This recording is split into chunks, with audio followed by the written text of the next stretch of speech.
Smartest cheater in baseball, Gaylord Perry, Hall of Fame cheater.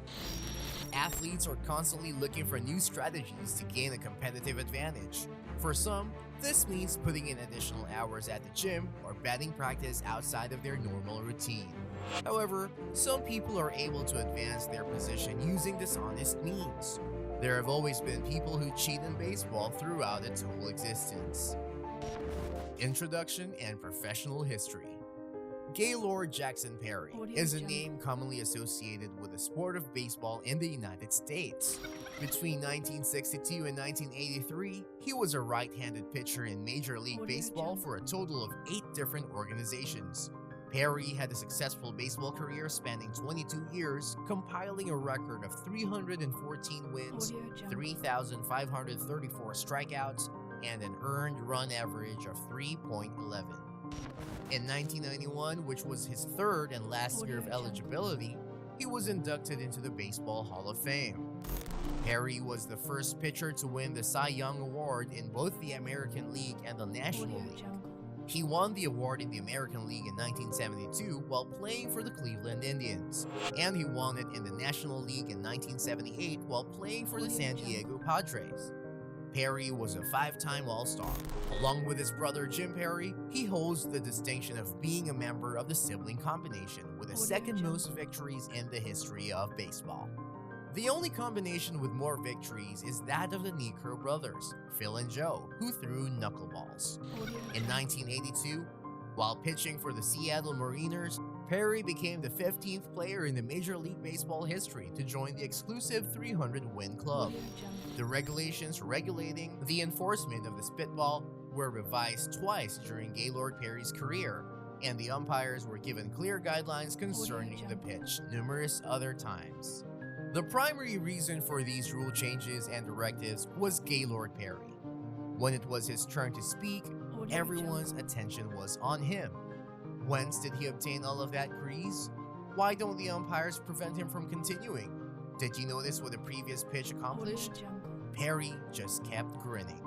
He reasoned that the only time the commotion subsided was when he was throwing badly, so he should try to improve. He was doing better and better as the volume increased. Even though there were many other alleged users of the spitter during the 1960s and 1970s, including good pitchers like Phil Regan, Bill Singer, and Jim Maloney, Gaylord Perry was the only one who threw it as effectively and for as long as anybody else. Spitball. The spitter was an extremely popular topic of discussion during the 1960s, more so than any other period since it had been abolished. Baseball's commissioner, Ford Frick, advocated for its legality. He had the support of Cal Hubbard, the supervisor of umpires, as well as the backing of Joe Cronin, president of the American League, and countless other luminaries. The Sporting News, still considered the game's authoritative source, advocated for the expansion of gambling throughout its pages. The umpires and officials wanted to amend the rule because they could not enforce it in any meaningful way, and it had grown to be a source of shame for them. Burley Grimes, the last person to play spitball while it was still legal, claimed that more spitters were being thrown in the 1960s compared to the time when it was still permissible. The number of big league pitchers who are believed to have thrown a wet one has been put as high as 50, according to some estimates. Throughout his career, Perry had a reputation for tampering with baseballs. Still, nearly no one could ever establish that he was actually doing it. Even though he claimed to not use a spitball very often, he was an avid supporter of the spitball technique. Additionally, Perry rubbed Vaseline on the baseballs. Additionally, Perry tossed a puffball. This pitch had an excessive amount of rosin on the ball as seen by the puffs of smoke that could be seen as it approached the home plate.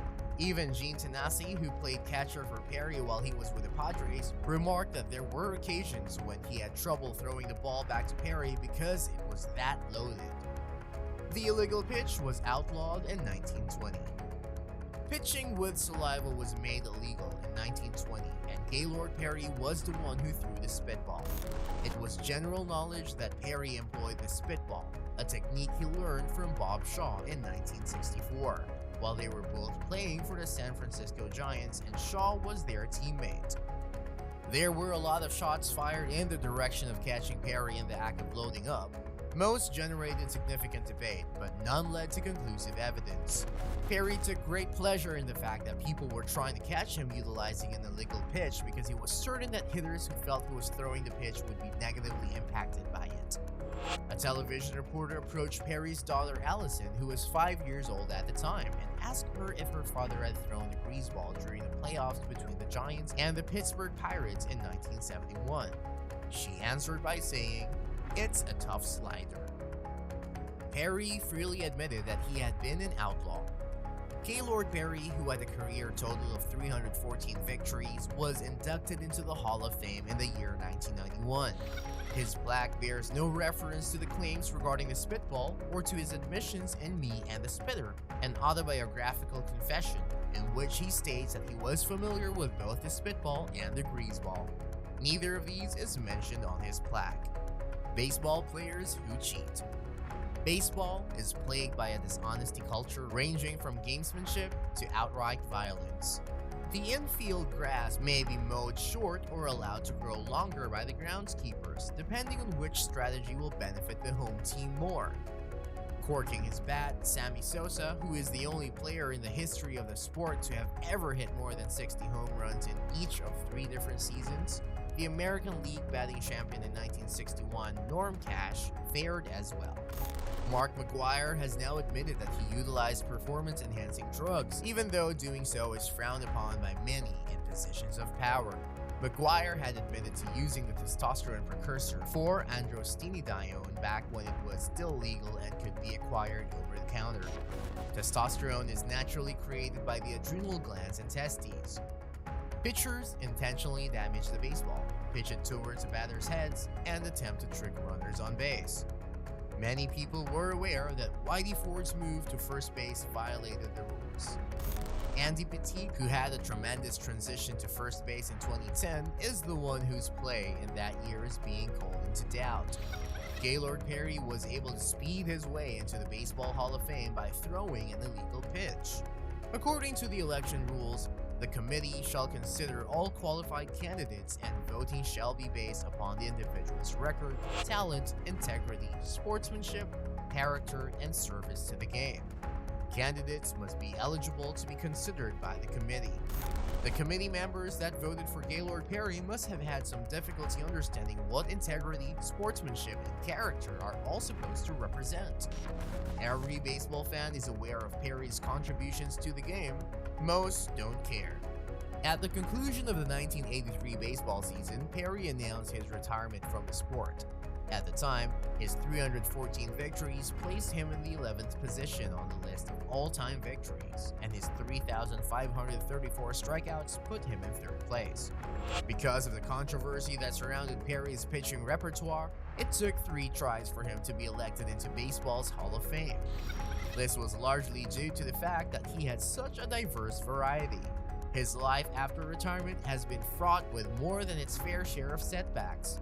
As a result of the failure of Perry's 400-acre farm in 1986, he went on to work for Fiesta Foods as a regional agent for the company, which was a manufacturer of chips and tacos.